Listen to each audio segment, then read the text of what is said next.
నమస్తే, welcome to I dream social spotlight with కవిత.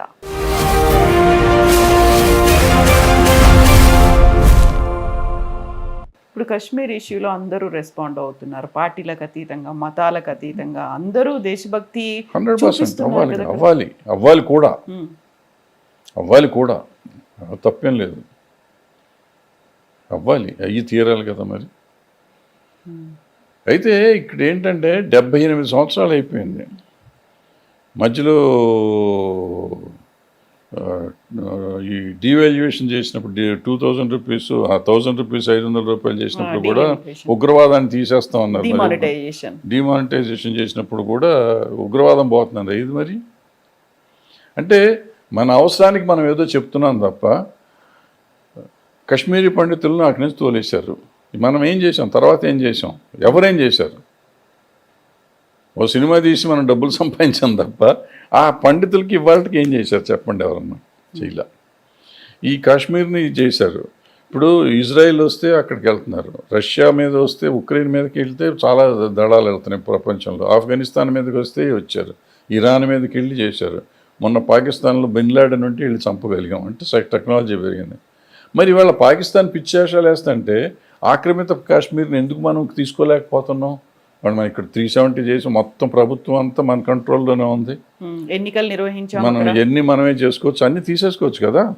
ఒక్క గంటలో పాకిస్తాన్ని మనం కంట్రోల్ చేస్తాం. రోజు టీవీలో చూస్తూ మన వాళ్ళు చెప్తున్నారు, స్టేట్మెంట్లు ఇస్తున్నారు. తీసుకొచ్చేయండి, ఎందుకు మళ్ళీ రోజు తీసుకొచ్చేయండి. దేశంలో ఉన్నవాళ్ళు హిందూ అయినా ముస్లిం అయినా దేశ ద్రోహి అనుకున్న వాళ్ళని కాల్చేయండి, నష్టమేం లేదు. కొంపేమన్నది 140 కోట్లు. ఇటువంటి వాళ్ళు హార్డ్లీ ఎంతమంది ఉంటారు?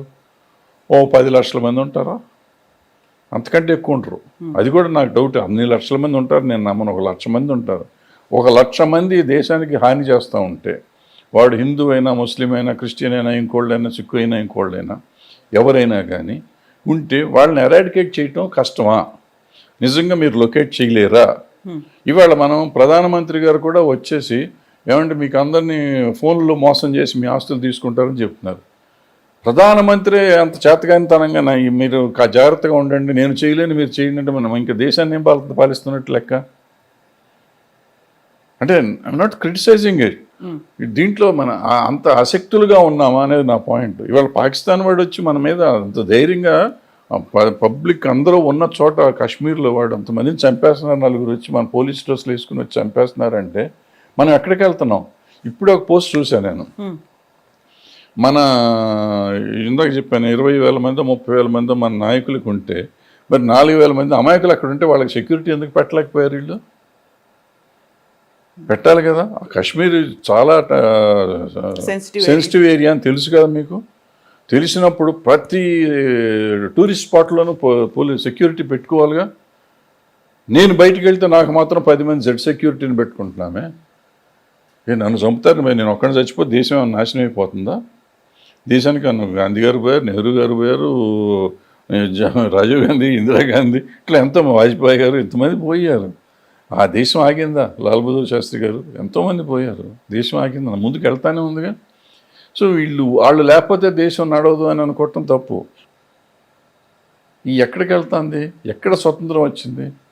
నక్సలైట్లు స్వతంత్రం రాలేదంటున్నారు, వీళ్ళు స్వతంత్రం రాలేదు. 70-60 ఏళ్ళు కాంగ్రెస్ వాళ్ళు మనకు స్వతంత్రం తేగలేదు అంటున్నారు. మరి తెస్తే నువ్వు తెచ్చావు.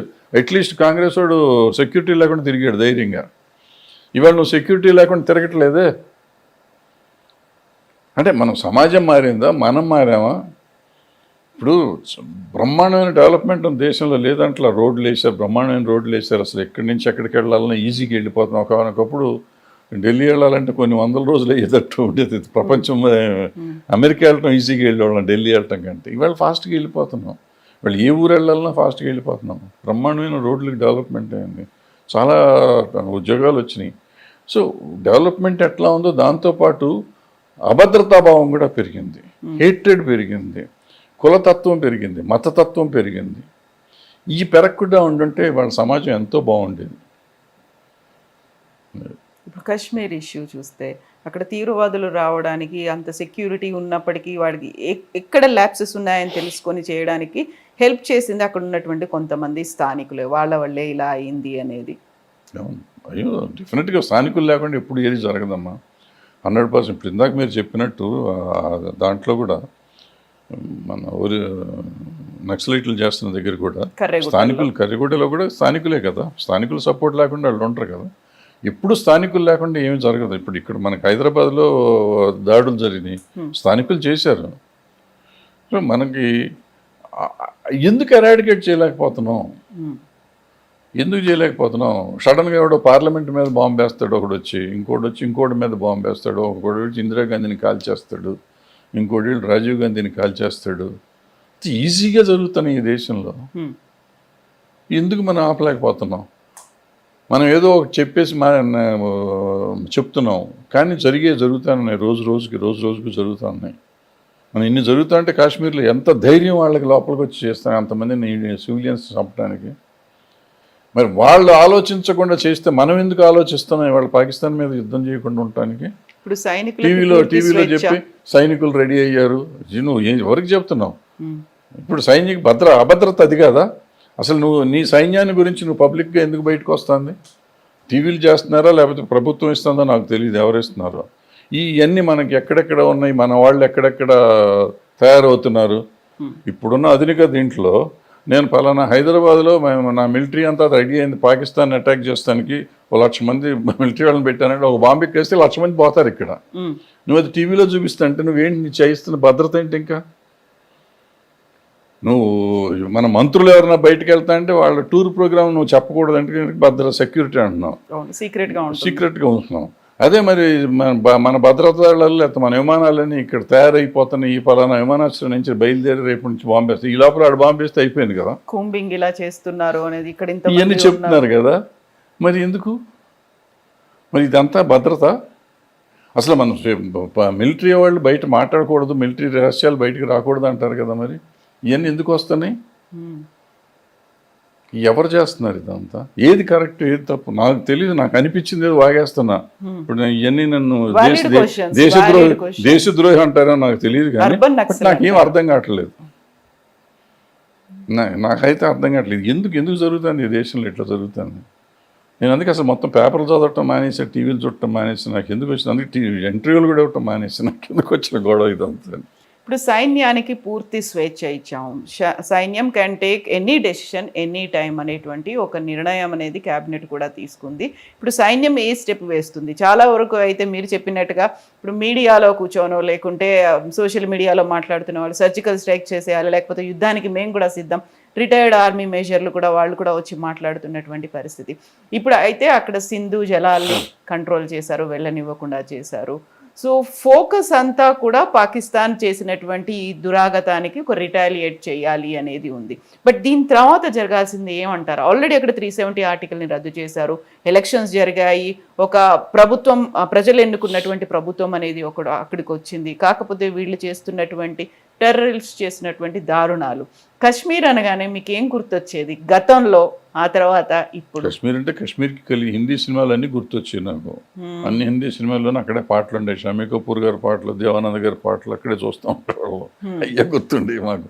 అద్భుతంగా ఉంటుంది లొకేషన్, ఫారిన్ కంట్రీ లాగా, మంచు, పడవలు, అయ్యే సరిపోయాయి మాకు. మీరు షూటింగ్ పెట్టుకోవాలనుకున్నా? నేను వెళ్ళా, ఇప్పుడు వెళ్ళా కశ్మీర్ చూడలేదు. నేను అప్పట్లో లేదు, కశ్మీర్ ఇప్పటిదాకా చూడలేదు. నేను చూడలేదు. ఎందుకు చూడలేదు? చూడలేదు అంతే. చూడలేదు. చాలా అందంగా ఉంటుంది చిత్రీకరణ కావచ్చు, అక్కడ ఉన్నటువంటి లొకేషన్స్ ఇవన్నీ బాగుంటాయి, బాగుంటాయి అన్నారు. విన్నాను కానీ నేను వెళ్ళలేదు. వెళ్ళాలి అనిపించిందా ఎప్పుడన్నా? చాలాసార్లు అనిపించింది, 2-3 సార్లు టికెట్లు కూడా కొన్నాను కానీ వెళ్ళా, టైం లేక ఏదో ప్రాబ్లం వచ్చి మానే. సో ఇప్పుడు పీస్ అనేది అక్కడ నెలకొన్న తర్వాత, ఎక్కడికక్కడ అంతా సెట్ అయిపోయింది, బాగుంది అనుకున్న తర్వాత ఆలోచన మళ్ళీ ఉంటుందా మీకు? ఏం అప్పటిదాకా బతుకుంటే చూద్దాం. అప్పటిదాకా అంటే ఎంతకాలం అనుకుంటున్నారు మీరు? ఏమోనమ్మా, ఇప్పుడు 76 ఏళ్ళు వచ్చినాయి నాకు. దగ్గర 20 ఏళ్ల నుంచి నీకు అక్కడ లేదు కదా, శాంతి భద్రతలు లేవు కదా. 20 ఏళ్ల కింద వరకు సినిమాలన్నీ అక్కడ తీసేవాడు, శుభ్రంగా ఉంది కదా, చాలా ప్రశాంతమైన దేశం కదా అది. చాలా దరిద్రంగా తయారైపోయింది కదా. మరి కారణం ఎవరన్నా రాజకీయ నాయకులే. నాకు తెలియదు, దాన్ని మనం మొక్కమాట పడాల్సిన అవసరం లేదు. ఏ పార్టీ వాళ్ళన్నా కానివ్వండి, రాజకీయ నాయకులు చేసిన రాజకీయం ఇదంతా. ఆ పార్టీలోనూ ఈ పార్టీలో అన్ని పార్టీలోనూ ఎవరో దేశద్రోహులు ఉన్నారు. ఎవరున్నారు, ఎక్కడున్నారు, ఏ పార్టీ నాకు తెలియదు. కానీ లేకపోతే ఎందుకు వస్తారు ధైర్యవంతులు? ధైర్యం ఎట్ట చేస్తారు లోపలికి వస్తాను? సెక్యూరిటీ ల్యాప్సెస్ అంటారా వీళ్ళు వాళ్ళు ఇంత టెక్నాలజీ వచ్చినాక వీళ్ళని ఎందుకు మనం చేయలేకపోతున్నాం? మనం ఏదో ఒకసారి సర్జికల్ స్ట్రైక్ చేసాం, చంపేసాం, పొడిచేసాం అంటారు మనం. మరి ఇది ఎందుకు చేయట్లేదు అంటే నేను అది చేశారుగా దాన్ని తిడుతున్నాం అని కాదు. నేనంటాను మనకి ఇంత ఉన్నప్పుడు అసలు మన దేశంలో ఈ 2-3 చట్టాలు ఏంటి, హిందువులా, ముస్లింలా, ఇంకోలా ఎందుకంటే ఒకలా ఉండాలి కదా. భారతదేశంలో ఉన్న వాళ్ళందరికీ ఒకటేలా ఉండాలి కదా. నాకు నీకు అసమానతను ఎందుకు సృష్టిస్తున్నావు నువ్వు? ఎందుకు ఒక చట్టం చేయలేకపోతున్నారు? ఇప్పుడు ఇన్ని చట్టాలు చేశారు ఈ గవర్నమెంట్ వచ్చినాక, అది కూడా చేసేసి ఉండొచ్చు కదా. చేసేసి అప్పుడు ఏంటో తెలుసుకుంటే తెలిసే. అనేటువంటి వ్యతిరేక వాదనలు నిరసనలు కూడా ఉన్నాయి కదా. వ్యతిరేక వాదనలు నిరసనలు కూడా ఉన్నాయి కదా. నిరసన దేనికైనా ఉంటుంది కదమ్మా. ఇప్పుడు నేను చెప్పిన 3,000 మంది దానికి నా నిరసన ప్రదర్శన ఆపుతారు ఎవరన్నా? నేను నా నిరసన ప్రదర్శిస్తున్నానమ్మా. 3,000 మంది మీద కూంబింగ్ ఆపమనండి. నిరసన ప్రదర్శిస్తే నువ్వు ఆపుతావు అంటే నేను నిరసన చాలా వాటికి ప్రదర్శిస్తాను. ప్రదర్శించిన వాటిదన్నా ఆపుతారా మీరు? మీరు ఆపట్లా. మీరు చేసేది మీరు చేస్తున్నప్పుడు ఇది కూడా మీరు చెప్తున్నారుగా చేసేయండి అంటున్నా నేను. భారత పౌరుడికి నాకు హక్కు ఉంది కదా మాట్లాడటానికి. ఇది తప్పులేదు కదా. ఇది ఇప్పుడు చేసేయచ్చు కదా. చేసేస్తే నష్టం ఏంటి? నిన్న ఫారూక్ అబ్దుల్లా గారు పార్లమెంట్లో మాట్లాడితే నేను భారతీయుడిని, భారతదేశం నాది అని చెప్తున్నాడు ఆయన. నేనంటే ప్రతి ముస్లిం అదే చెప్పాలి, చెప్తాడు కూడా. మెజారిటీ నేను అనుకుంటున్నా. కొంతమంది ఉండొచ్చు, కొంతమందికి ఉండొచ్చు. వాళ్ళు ఎవరో కూడా నీకు తెలుసు కదా. నువ్వు ఎందుకు చేయలేకపోతున్నావు? ఏ ప్రభుత్వం ఇవాళ వీళ్ళే కాదు, వీళ్ళు ఈ దేశద్రోహం చేస్తున్న కొంతమంది ఎవరైతే ఉన్నారో అన్ని పార్టీల్లో ఉన్నాళ్ళు, హిందువులు కానీ ముస్లింలు కానీ, వీళ్ళు దేశద్రోహులని నీకు అందరికీ తెలుసు. తెలిసిన వాళ్ళని ఎలక్ట్ చేసుకుంటున్నాం మనం. వాళ్ళే మన రిప్రజెంటేటివ్స్ అవుతున్నారు పార్లమెంట్లోనూ, అసెంబ్లీలోనూ. వాళ్ళ వెనకాలే మనం తిరుగుతున్నాం. వాళ్ళ ఓట్ల కోసం మనం తిరుగుతున్నాం. వాళ్ళని ఎందుకు లోపల ఇట్లా? ఎవరికి ఇది లేదు, ధైర్యం లేదు. వాళ్ళని వాడుకోవాలి మనం. మనకి ఎంతకాలం పవర్ మాంగింగ్ పాలిటిక్స్ జరుగుతాయో ఈ దేశంలో ఇటువంటివి జరుగుతూనే ఉంటాయి. సో మనకి యాక్చువల్గా చెప్పాలంటే సామాన్యుడికి పెద్దగా తేడా ఏమి రాదు. ఏది ఎట్లా కాశ్మీర్ ఏమైనా తేడా రాదు, హైదరాబాద్ ఏమైనా తేడా రాదు. ఆ రోజు కొంచెం బాధపడతాం, అయ్యో పాపం పక్కనోడికి ఇట్లా జరిగిందని. మర్నాడు మనకు ఉండే తలకాయ నొప్పులు మనకు ఉన్నాయి. ఇంకొన్ని గురించి ఆలోచించే టైం కూడా మనకు లేదు, ఎవరికీ లేదు. వాడు అంత దారుణమైన పరిస్థితిలో మనం ఉన్నాం.